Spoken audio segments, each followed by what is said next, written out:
సోదరి సోదరులారా, దైవ గ్రంథంలో క్రొత్త నిబంధనలో మొదటి 4 సువార్తలు ప్రభు అయిన క్రీస్తు యేసు గురించి చెప్పే సువార్తలు. అపోస్తల కార్యముల గ్రంథం సంఘ చరిత్ర. మొదటి 4 పుస్తకాలు క్రీస్తు చరిత్ర. ఒక వ్యక్తి సంఘానికి రావాలి అంటే, చేరాలంటే ముందు ఎవరిని ఎరగాలి? క్రీస్తుని ఎరగాలి. The history of Christ, the history of church. ఒక వ్యక్తి దేవుని ఎత్తుకు రావాలంటే మొదట చర్చిలో కాదు, ముందు క్రీస్తుని ఎరగాలి. అందుకే మొదటి 4 సువార్తల్లో ప్రభు అయిన క్రీస్తు యేసు గురించిన స్పష్టమైన మాటలు మనకు రాయబడ్డాయి. యేసు క్రీస్తు ప్రభు వారు ఆయన చరిత్రాత్మకమైన వాడు. యేసు క్రీస్తు జీవితం అనేది కథ కాదు, అది ఒక కథనం. It is not a story, it is a history. History is history అన్నాడు ఒక ఆయన. చరిత్ర ఆయన చరిత్ర. చరిత్రకు ఆధారమైన వాడు ప్రభు అయిన యేసు క్రీస్తు వాడు. ఆయన ఈ లోకానికి వచ్చి ఆయన చేసిన అనేకమైన అద్భుతాలు, మహత్కారాలు ఎన్నో మనకు కనబడతాయి. కానీ అవి చేయడానికి వచ్చిన వాడు కాదు ఆయన. ఈ రాత్రిలో మనం చదువుకున్న భాగంలో యోహాను అనే సువార్తలో యేసు ప్రభువారు సాక్షాత్తు దేవుడు అని నిరూపించడానికి యోహాను భక్తుడు 7 సూచక్రియలు రికార్డ్ చేశాడు. యేసు ప్రభు భూమి మీద ఉన్నప్పుడు ఎన్నో అద్భుతాలు చేశాడు, ఎన్నో మహత్కారాలు ప్రభు చేసుకుంటూ వచ్చాడు. కానీ యేసు ప్రభు చేసిన 7 సూచక్రియలు ఆయన మాత్రమే దేవుడు అని నిరూపించడానికి 7 సూచక్రియలు ఎన్నుకున్నాడు యోహాను సువార్తికుడు. వాటిలో నేను 1 నీటిని ద్రాక్షారసంగా మార్చడం, 2 ప్రధాని కుమారుడు ఎక్కడో వాడు అస్వస్థగా ఉంటే ఎక్కడే ఉండి ప్రభు స్వస్థపరిచాడు. 3 ఇప్పుడు చదువుకుందాం మనం. 38 సంవత్సరాల నుంచి కోరిడ పడిపోయిన వాడి స్వస్థత పరచడం. 4 5 రొట్టెలు 2 చిన్న చేపల చేత 1000 మందికి భోజనం పెట్టడం. 5 సముద్రం మీద నడుచుకుంటూ వచ్చి సముద్రం నిమ్మల పరచడం. 6 మృత్యుగుడి వానికి చూపులు ఇవ్వడం. 7 చనిపోయి సమాధి చేయబడి 4 దినాలైన లాజరును తిరిగి లేపడం. ఇవన్నీ 7 సూచక్రియలు. ఎందుకనంటే యోహాను మాత్రమే ఈ 7 సూచక్రియలు రికార్డ్ చేస్తాడు. ఎందుకంటే వాటి వెనుక ఒక సందేశం ఉన్నది. ఆయన మాత్రమే దేవాది దేవుడు నిరూపించడానికి యోహాను రాసుకుంటూ వచ్చాడు. కానీ ఆ 7 సూచక్రియలు చేయడానికి మాత్రమే కాదు యేసు ప్రభు వచ్చింది. అదే సువార్తలు ఆయనే చనిపోయి తిరిగి లేవటానికి. అదే సర్వ ప్రపంచానికి గొప్ప ఆశీర్వాదం. ఇక రాత్రి మనం చదువుకున్న భాగంలో యెరూషలేము దగ్గర ఒక కోనేరు ఉంది. ఆ కోనేరు పేరు బెతెస్దా. ఆ కోనేరు దగ్గర చుట్టూ కూడా 5 మంటపాలు ఉన్నాయి. మన భాషలో చెప్పాలంటే షెడ్స్, ఆడిటోరియం లాగా షెడ్స్ ఉన్నాయి. 5 ఆడిటోరియంస్ ఉన్నాయి. దాంట్లో ఎవరున్నారే అంటే కుంటివారు రకరకాల బలహీనతలు కలిగిన వారందరూ గుంపులుగా అక్కడ పడిపోయి ఉన్నారు. ఎందుకున్నారు గుంపులుగా అని అంటే, ఆ కోనేట్లో ఒక అద్భుతం జరుగుతుందంట అప్పుడప్పుడు. ఏంటంటే ఆయా సమయాల్లో, రోజు కాదు, ఆయా సమయాల్లో పరలోకం నుండి దేవదూత వచ్చి ఆ నీళ్లు కదిలిస్తాడంట. నీళ్లు కదిలించినప్పుడల్లా ఎవడైతే మొదట దూకుతాడో వాడు స్వస్థ పడతాడు. అంటే ఒక్కడికే ఛాన్స్. దేవదూత వచ్చి నీళ్లు కదిలించబడినప్పుడు ఎవడ మొట్టమొదటి దూకుతాడో ఎంతమంది స్వస్థ? ఒక్కడికే స్వస్థ. కాబట్టి కాంపిటీషన్ ఎట్టుంటుంది, పోటీ ఎట్లా ఉంటుంది, గుంపులుగా పడున్నారు అందులో అక్కడ. ఇక ఎవరు ముందుకుదాం అనుకుంటున్నారు. అలాంటి పరిస్థితుల్లో చూడండి, అక్కడ ఒక వ్యక్తి 38 సంవత్సరాల నుండి పడిపోయినారంట. ఎన్ని సంవత్సరాలు? అక్కడ 38 సంవత్సరాలు. అంటే 38 సంవత్సరాలు అంటే చూడండి, ఒక నిరాశకు నిండు 38 సంవత్సరాలు అయింది. నిరాశ 38 సంవత్సరాలు అంటే దాదాపు సగ జీవితం అక్కడే ఉన్నాడు ఆయన. కానీ తన స్వస్థత బాగుపడినవాడు లేడు. నిరాశ అనేది తన జీవితంలో ఎంత అక్కడ పడిపోయి అనుభవిస్తున్నాడో ఒక వ్యక్తిని మనం చూడబోతున్నాం. ఈ రాత్రి జీవితంలో అసాధ్యం అనుకున్న వాడిని ఎలాగో క్రీస్తు ద్వారా సాధ్యమైనవో మనం చూడబోతున్నాం. Impossibilities Christ possible. అసాధ్యాలు క్రీస్తుతో సాధ్యం ఎలా కాగలవో చూడబోతున్నాం. మానవ జీవితంలో ప్రధానమైన ప్రమాదకరమైన దశ ఏంటంటే నిరాశ. మనకి ఈ రోజు కూడా ఇదిగో ఇక్కడ యెరూషలేము దగ్గర 30 నిమిషాల నుంచి పడిపోయిన వాడు నిరాశగా ఉన్నాడు. తన జీవితానికి నిండు నిరాశ జీవితానికి 38 సంవత్సరాలు. ఒక వ్యక్తి తన పాపాన్ని గురించి, దేవుడు నాకు అవసరం అనే దాని గురించి ఆలోచిస్తూ నిర్ణయాన్ని అలాగే ఆలోచన చేస్తూ జాప్యం చేస్తూ ఉంటే ఏదో తన జీవితంలో జరగాలి. ఎంతో కాలం కనిపెట్టి నిరాశపడి చివరికి మౌనం దాల్చే అనుభవం చాలా మంది జీవితాలు ఉంది. ఈ రాత్రి ఒక వ్యక్తి అదిగో యెరూషలేము దగ్గర కోనేరు దగ్గర 38 సంవత్సరాలు పడిపోయి నిరాశతో జీవిస్తున్నాడు. మౌనం దాల్చాడు, ఒక స్థలానికి ఫిక్స్ అయిపోయాడు. ఇంకేం చేయాలి తనకి తెలియదు. ఈ రాత్రి ఈ భాగంలో నుంచి 3 మాటలు జ్ఞాపకం చేయాలనుకుంటున్నాను. 1 నిరాశ జీవితం, 2 ఆశ పొందిన జీవితం, 3 ఆరాధించిన జీవితం. చెప్పండి ఒకసారి. 1 నిరాశ జీవితం, 2 ఆశ పొందిన జీవితం, 3 ఆరాధించిన జీవితం. ఈ జీవితం ఇంటే పాడే పాట విలువైనది. జీవితం పలు రంగులతో పలు ఆకారాలతో వెళ్ళిపోతున్నది. ఇదిగో ఈ రాత్రి ఒక వ్యక్తి జీవితంలో ఎలాగ జీవితం మలుపులు తిరుగుతూ వచ్చిందో చూడబోతున్నాం. నెంబర్ 1, అతను ఏ జీవితంలో ఉండబెట్టాడు? మొట్టమొదట నిరాశ జీవితం. సుమారుగా 38 సంవత్సరాల నుంచి నేను అనుకున్నాను అలా చిన్న వయసులో తీసుకొచ్చి పెట్టారేమో, అక్కడ టీనేజ్ లో తెచ్చారేమో. స్నేహితులు అంతవరకు ఉన్న స్నేహితులను విడిచిపెట్టి వెళ్ళిపోయారు. వాళ్ళు కూడా ఒక రోజు వచ్చారు, 2వ రోజు వచ్చారు, ఇంకేడ పోదారు, వాడు అక్కడ అయిపోయాడు, ఇంక వాడితో మనకేం పని అనుకుని వదిలేసారేమో. పూర్తిగా బలహీనుడైపోయాడు, ఒక స్థలానికి ఫిక్స్ అయిపోయాడు. రోజులు, నెలలు, సంవత్సరాలు, 38 సంవత్సరాలు గడుస్తూ వచ్చాయి. అదిగో అప్పుడప్పుడు నీళ్లు తేలించబడినప్పుడు ఆశ వచ్చినట్టుగా వస్తుంది. కానీ తన జీవితానికి ఎలాంటి ఆశ, నిరాశ ఎదురవుతుంది. వెనక వచ్చిన వాళ్ళే ముందుకెళ్ళిపోతున్నారు, వీరు వెనకబడుతున్నాడు. ఎందుకంటే అక్కడ ఎవరెవరు ఉన్నారు? కుంటివారు, రకరకాల బలహీనలు అందరూ ఎక్కడ ఉన్నారు. వీడు ముందొచ్చి ఉన్నాడు, కానీ ఉండే ఒక ఎలా ఉందంటే తనకంటే వెనకొచ్చిన బాధితులు అందరూ ముందుకు వచ్చేస్తున్నారు, వీడు మాత్రం వెనకబడిపోతున్నాడు. తన జీవితంలో నిరాశ ఉంది. తనలాంటి నిరాశపరుడు బాధితులు ఎంతో మంది అక్కడ గుంపులుగా పడి ఉన్నారు. యోబు గ్రంథం 10వ అధ్యాయం 1వ వచనం చూడండి. అక్కడ ఇదే పరిస్థితి యోబు తన గ్రంథంలో రాస్తూ ఆ మాట జ్ఞాపం చేస్తున్నాడు. యోబు గ్రంథం 10వ అధ్యాయం 1వ వచనం చదువుతున్నాడు చూడండి. నా బ్రతుకునందు నాకు విసుగు పుట్టినది, నేను అడ్డు లేకుండా అంగలార్చెదను, నా మనోవ్యాకులం కొలది నేను పరిగెదను. చూసారా? నా బ్రతుకునందు నాకు ఏం పుట్టిందంట? విసుగు పుట్టింది. 31వ కీర్తన 10వ చరణం, 31వ కీర్తన 10వ చరణం, 31:10. నా బ్రతుకు దుఃఖముతో వెళ్ళబుచ్చున్నాను, నిట్టూర్పులు విడిచుంటూ నా ఏళ్ళు గతించున్నవి, నా దోషమును బట్టి నా బలం తగ్గిపోచున్నది, నా ఎముకలు క్షీణించుచున్నవి అన్నాడు. ఎలా ఉన్నారంట? తన జీవితం క్షీణించిపోతా ఉంది, తన జీవితం నిరాశలో కొనసాగుతా ఉంది. వాస్తవానికి మానవ జీవితాన్ని చూపిస్తున్న పటం అది. ఆ మండపాల్లో ఎవరెవరు పడున్నారు? కుంటివారు, ఓచగాలు, చేతుగలవారు, అంగహీనుడు, బలహీనుడు అనేకులు పడి ఉన్నారంటే మానవ జీవితాన్ని చూపిస్తున్న పటం అంతా అక్కడే ఉంది. వారి చుట్టూ ఏమున్నాయి? అక్కడ పడి ఉంది ఆశతో కనిపెడుతున్న వారికి వారి చుట్టూ ఏమున్నాయి? అక్కడ 1 చదవే మొట్టమొదటి అడు తరువాత యూదుల పండుగ. వాడి చుట్టూ ఏముంది? వాడి చుట్టూ ఏమున్నాయి? ఆశతో కనిపెడుతున్న వారి చుట్టూ ఏముంది? పండుగ. ఏముందమ్మా? యూదుల పండుగ. చూసారా? యూదులకు పండుగలు సంవత్సరానికి 7 పండుగలు వస్తాయి. యూదులకు 7 పండుగలు వస్తాయి అంటే వీడు ఎంతకాలం నుంచి ఉన్నాడు?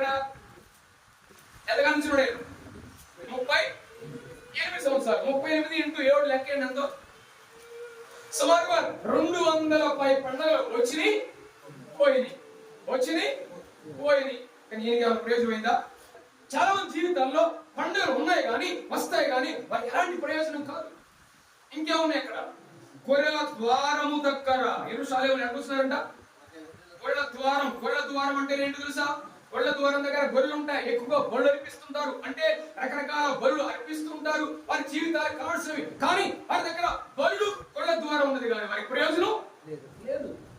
ఇంకోటి ఎక్కడ ఉన్నది? గొర్రెల ద్వారం ఉంది, యెరూషలేములో ఉన్నది. అంటే వారు ఎక్కడ ఉన్నారు వీళ్ళు? యెరూషలేములోనే. యెరూషలేము అంటే అర్థం ఏంటంటే, వాస్తవానికి చెప్పాలంటే అది ఒక మత కేంద్రం. ఒక విధంగా చెప్పాలంటే ఆరాధన కేంద్రం. కానీ వారికి ఏ కేంద్రం కూడా ఉపయోగం. చాలా మందికి ఆ కేంద్రం పక్కన ఉంటారు, కానీ పోవాలంటే తెలియదు కొంతమందికి.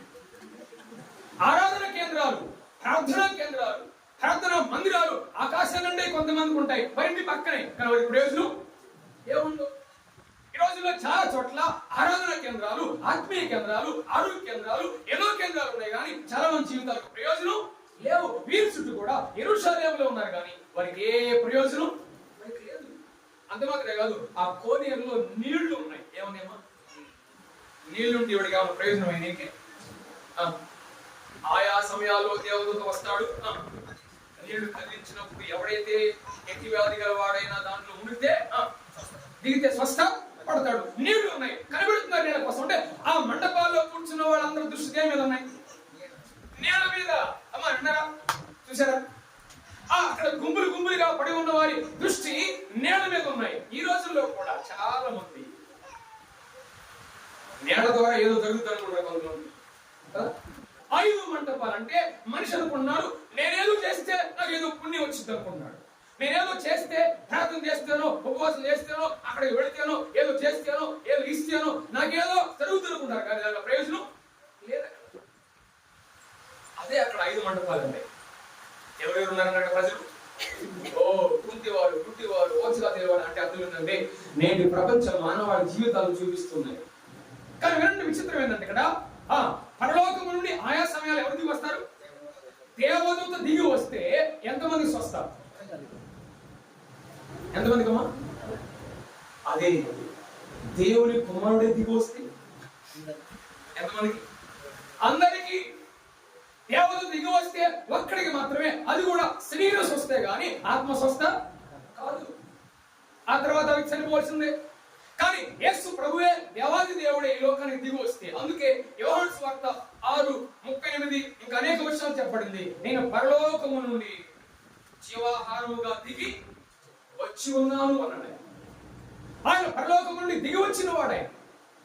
పాపమును రక్షించుట క్రీస్తు యేసు ఈ లోకానికి వచ్చాడు. ఈ లోకానికి వచ్చిన వాడు ప్రభు అయిన క్రీస్తు యేసు. అంటే ఆయన దేవుని కుమారుడే. ఆయన వచ్చింది అందరి కొరకు. అపొస్తలుల కార్యములు 10:36 యేసు క్రీస్తు అందరికీ ప్రభు. జీవితం జీవితం. ఇప్పుడు రండి 5వ విషయం త్వరగా చూడండి. అక్కడ 38 ఏళ్ల నుండి వ్యాధి గల ఒక మనుషుడు ఉండేను. ఎక్కడ వచ్చిన టర్నింగ్ పాయింట్ తన జీవితంలో నిరాశ జీవితానికి ఆశ తీసుకురావడానికి ఎవరు ప్రారంభమయ్యారు? ఇక్కడ యేసు. అమ్మా సోదరి స్నేహితులారా వినండి. ఇదిగో 38 సంవత్సరాల నుంచి పడిపోయిన వాడి స్థితి, నిరాశ జీవితం. ఎన్నో ప్రయత్నాలు చేస్తున్నాడు, ఎన్నో ఏళ్ళ నుంచి కనబడుతున్నాడు, కానీ అతని జీవితాన్ని గొప్ప మలుపు తీసుకొచ్చిన వ్యక్తి ఎవరు తెలుసా? వచ్చిన వారిలో యేసు కదా. ఏమనబడింది? యేసు. చెప్పండి. వాడు పడియుండు చూచి వాడప్పటికి బహుకాలము నుండి ఆ స్థితిలో ఉన్నాడని ఎరిగి స్వస్థపడగోరుచున్నావా అని వాడు అడుగుతాడు. ఏంటంట? వాడు అప్పటికే 38 సంవత్సరాలు పడిపోయి నిరాశతో ఉంటే యేసు ప్రభు వచ్చి ఏమడుగుతాడంట? యేసు ప్రభు వచ్చి ఏమడుగుతాడయ్యా? నీవు స్వస్థపడగోరుచున్నావా అంటాడు. ఏంటిది ప్రశ్న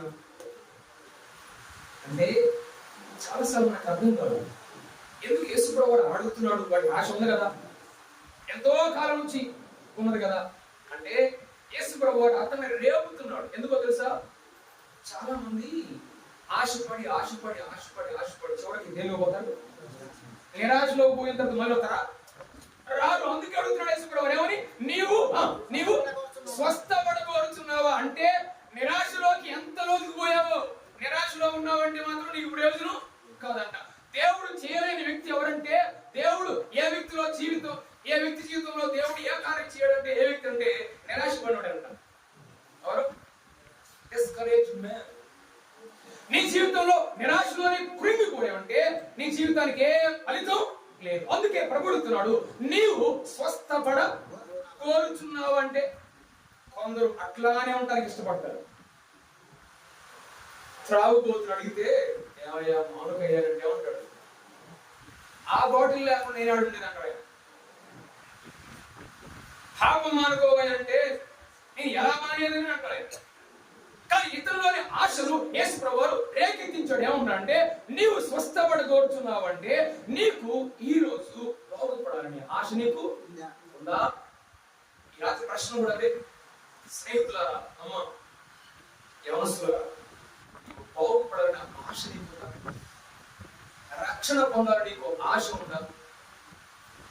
12వ కీర్తన 5వ చరణం చూడండి. 12వ కీర్తన 5వ చరణం 2వ లైన్లో ఉన్న చూడండి. 12వ కీర్తన 2వ లైన్లో ఏం గమనిస్తాం? బాధపడే వారికి చేయబడిన అలంకారం బట్టి, దరిద్రుల నిట్టూర్పును బట్టి నేను ఇప్పుడే లేచుదును. రక్షణను కోరుకుని వారికి నేను రక్షణ కలుగు చేయదని యెహోవా. ఎవరికి ఇస్తాడు రక్షణ? ఆయన చెప్పాలి. ఎవరికి ఇస్తాడు రక్షణ? ఆ రక్షణ కోరుకుంటే ఇస్తాడు. ఆయన బలవంతంగా ఇచ్చేవాడు కాదు. ఆయన కొంతమంది అపార్థం చేసుకున్నారు. బలవంతం మారిప్పుడే జాగ్రత్తగా ఉండాలి. ఎవరు మార్చగలరు? ఏ వ్యక్తి నేను? దేవుడు మాత్రమే మార్చగలడు. కానీ ఆయన కూడా అడుగుతున్నాడు, ఏమని? నీవు రక్షణ లేక నీవు స్వస్థత అడగోరుచున్నావు. రక్షణను కోరుకున్న వారికి రక్షణ ఇచ్చేవాడు.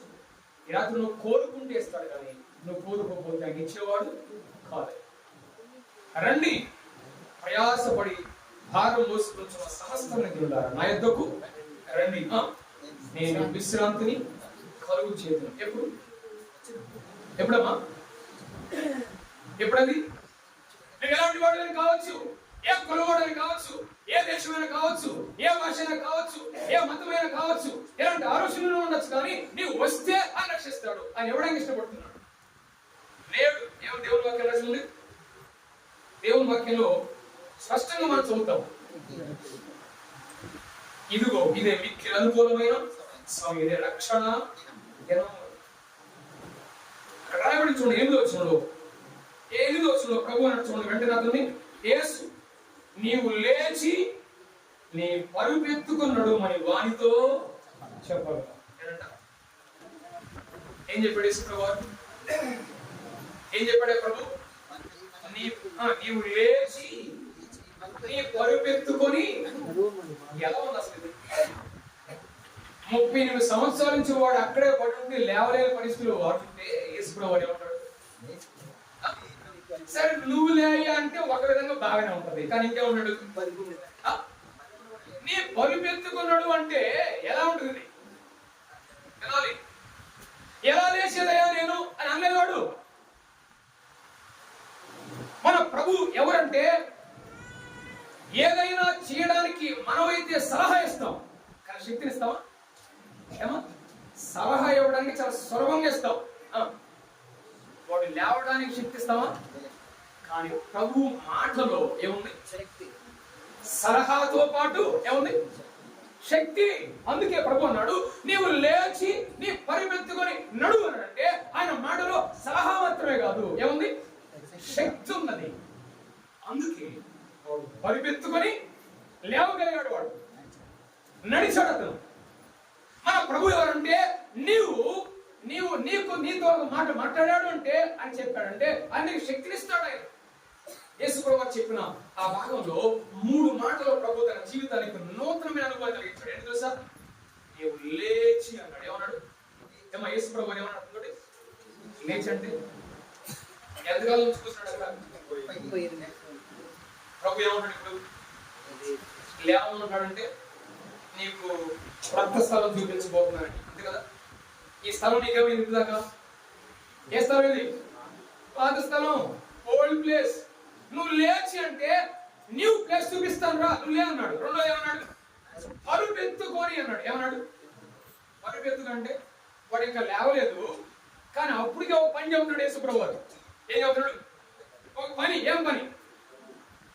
పరిగెత్తుకో అంటే న్యూ మిషన్, మరొక కొత్త పని నీకు చెప్పబోతున్నాను, అదే పరిగెత్తుకో అంటాడు ఆయన. నెంబర్ 3, మూడోది నడుము అన్నాడు. అంటే there is a new future. నడవడం అంటే ఒక వ్యక్తి నడుస్తున్నట్టు అర్థం ఏంటి? అతనికి ఏముంది? భవిష్యత్తు ఉంది. నడవలేడు అంటే ఏం లేనట్టు, భవిష్యత్తు లేనట్టు. అతని జీవితంతో యేసు ప్రభు వారు అతనికి ఇచ్చిన ఆశ ఎలాంటిదంటే 3 ముఖ్యమైన మాటలు. ఒకటి, నువ్వు లేచి అంటే ఒక నూతనమైన స్థలం నీ కోసం ఉందయ్యా. రెండోది, పరిగెత్తుకో అంటాడంటే ఈ పరిగెత్తుకున్నాడు కాబట్టి అసలు పరిగెత్తుకొని లేవడం అంటే అతనికి ఏముండాలి? విశ్వాసం ఉండాలి. ప్రభు చెప్పాడు, అతను చేశాడు. దాంట్లో ఏం కనబడుతుంది? విశ్వాసం, నమ్మిక. నమ్ముడు నీవోనైతే సమస్తమును సాధ్యమయ్యే లేదా? నిరాశలో ఉన్న నీ జీవితం ఎందుకు ఆశ పొందదు? ఎందుకు ఆయన మాట వింటే ఎందుకు ఆశ కలిగించడు ఆయన? ఎందుకు సంతృప్తి నీ జీవితానికి ఇవ్వడు ఆయన? వెంటనే పరిపెత్తుకు అంటే నూతనమైన పని ఇవ్వబోతున్నాడు. అసలు చెప్పాలంటే అందరూ ఆ మండపాల దగ్గర పడిపోయినాడు, వీడే కదా వీడే కదా వీడే కదా అని ఎట్లా గుర్తుపడ్డా చెప్పండి మీరు నాకు. ఎలా గుర్తుపట్టారండి? వాటి చేతులు ఏముంది? పడిపోయేవాడు గుర్తుపెట్టింది. వాడు అక్కడ పడిపోయి వాడే వీడు అన్నారు అందరూ. నేను చూసి మనిషిని కాదు ఎవరినంట, ఈ పరుపుతో పడిన వాడే అంటే పరుపు ఏమిస్తుంది? సాక్ష్యం. అందుకే ప్రభు అన్నాడు, నీ పరిపెత్తుకొని అదే నూతనమైన పని. ఇదిగో ఇప్పుడే మన సహోదరు చెప్పారు, తన జీవితం మార్చబడింది తన జీవిత సాక్ష్యం ద్వారా. మన కుటుంబం అంతా కూడా ప్రభు గారికి 5వ అధ్యాయం 7వ వచనం చూడండి. పేతురు మొదటి పత్రిక 5వ అధ్యాయం 7వ వచనం. పేతురు మొదటి పత్రిక 5వ అధ్యాయం 7వ వచనం. ఆయన మిమ్మును గూర్చి చింతించుచున్నాడు కనుక మీ చింత యావత్తు ఆయన మీద. పేతురు మొదటి పత్రిక 5:7. ఆయన మిమ్మును గురించి చింతించున్నాడు కనుక ఏం చేయాలంట? మీ చింత యావత్తు ఆయన మీద వేయండి. ఏం చేయాలంట? మన చింత ఏం చేయాలంట? ఆయన మీద వేయాలా, మన దగ్గర పెట్టుకోవాలా? మీ చింత యావత్తు ఆయన మీద వేయండి అంటే కలిగితే చాలు. ఏం చెబుతారు? బరువు అంతా చెబుతారా? బరువు దిగిందని చెబుతారా? ఇక బరువులే బరువులు, బాధలే బాధలు, అన్ని చెప్పడమే. ఆ బాధ ఈ బాధ ఏం చెప్పేదా నా బాధ అని చెప్తుంటారంటే ఇంకా బాధలు ఎలా ఉన్నాయి? ఎక్కడున్నాయి? మరి నీ చేతిలోనే ఉన్నాయి, నీ మీదనే ఉన్నాయి. మీ చింత యావత్తు ఆయన మీద వేయుడి. ఎందుకంటే ఆయన మిమ్మల్ని కూర్చే చింతించున్నాడు అంటే ఆలోచిస్తున్నాడు, ప్రణాళిక చేస్తున్నాడు, ఆయన లక్ష్య పెడుతున్నాడు.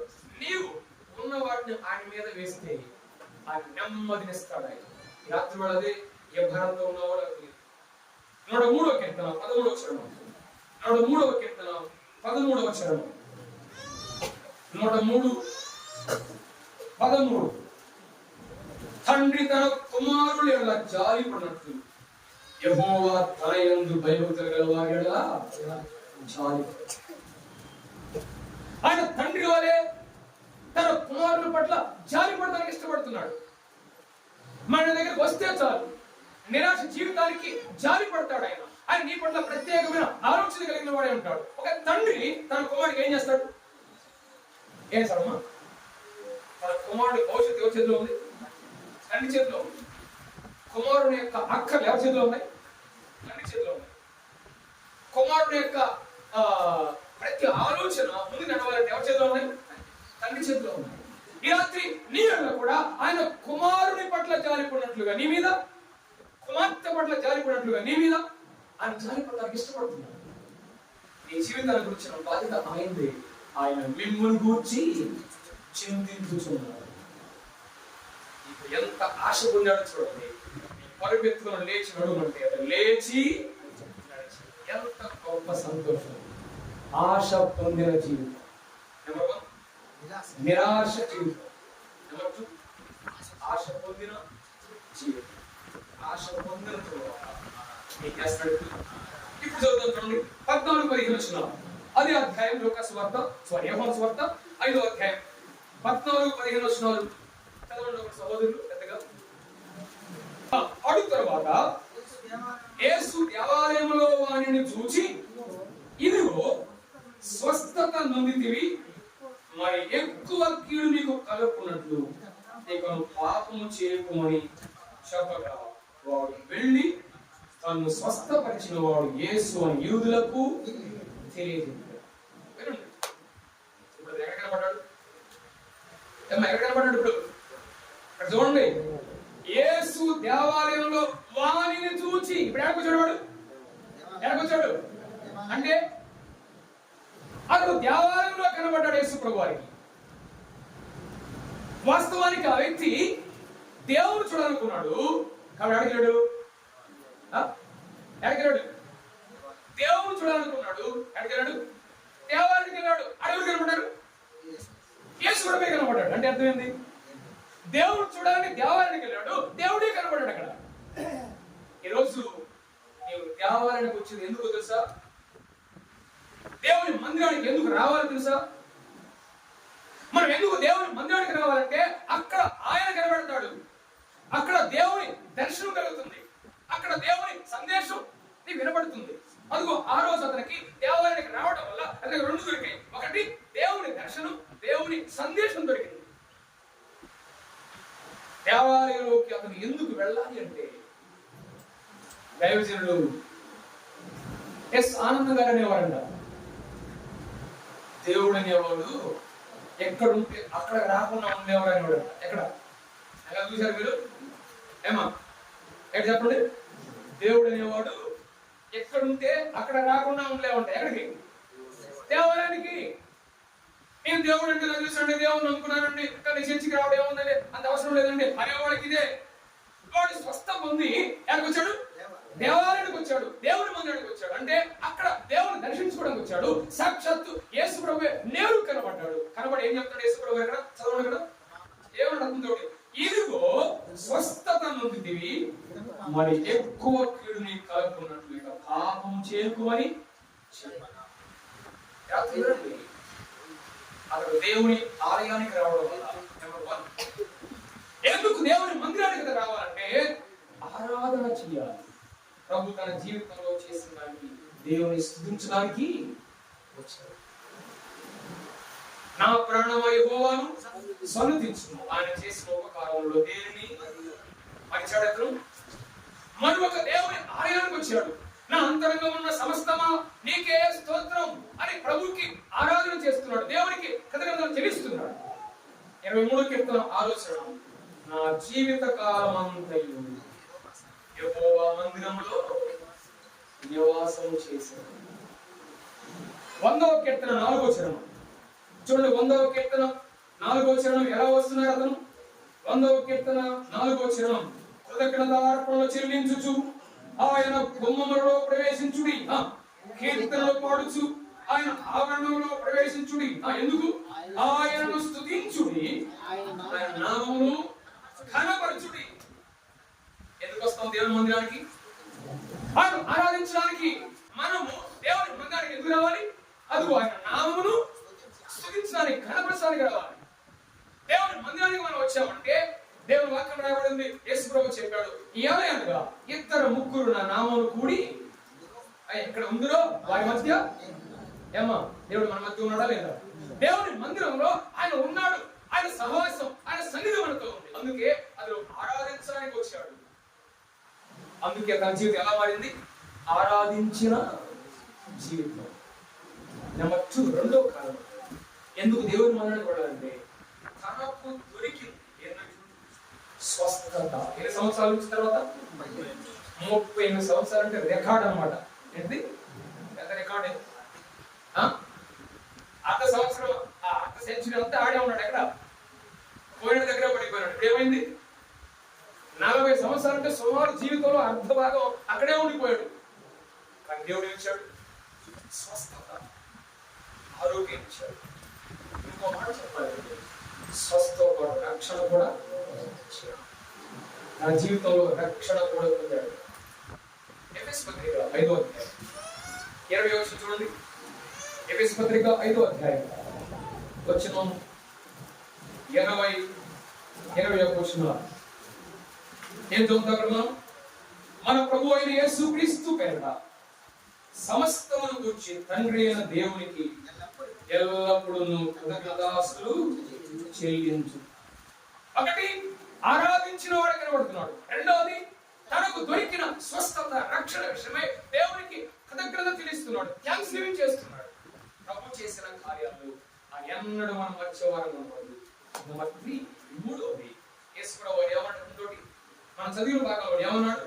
నేను స్వస్థత నుండిదివి, మరి ఎక్కువ కీడు నీకు కలుగుతున్నట్టు ఇక పాపము చేయి.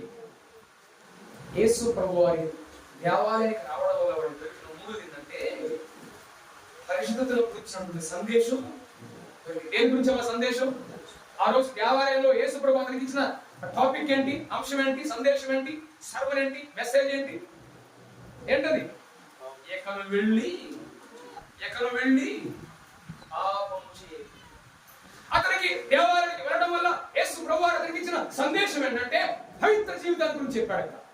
ఈ రోజు నమ్మిన విశ్వాసం ఉంచిన ఆయన బిడ్డలు ఆరాధించే వారికి ఏ సందేశం కావాలి? పవిత్ర జీవితాల గురించి కావాలి. ప్రభు అంటాడు, ఏమంటాడంటే మరి ఎక్కువ కీడు నీకు కలగడానికి నువ్వు ఎక్కడ వెళ్ళి పాపము చేయొద్దు అంటాడు. ఎక్కడ పాపం చేయకంటే ఇప్పుడు చేసిన పాపానికి ఏమొచ్చింది? ఇప్పుడు దాకా చేసిన పాపానికి ఏమొచ్చింది? 35 సంవత్సరాలు అక్కడే పడిపోయాడు కదా. ప్రభు ఏమంటాడు? ఎక్కడ వెళ్ళి పాపం చేయొద్దు, చేస్తే ఏమొచ్చిందంట? అక్కడ చెప్పాడు వాక్యంలో, మరి ఎక్కువ కీడు నీకు కలుగుకున్నట్లుగా. ఇక పాపం అంటే ఇక పాపం చేసావా, ఇక పాపానికి అవకాశం ఇచ్చావా, ఏం జరిగిందంట? ఏం కీడంట? ఎంత కీడంట? మరి ఎక్కువ కీడు. చూసారా? చేస్తే ఎక్కువ కీడు.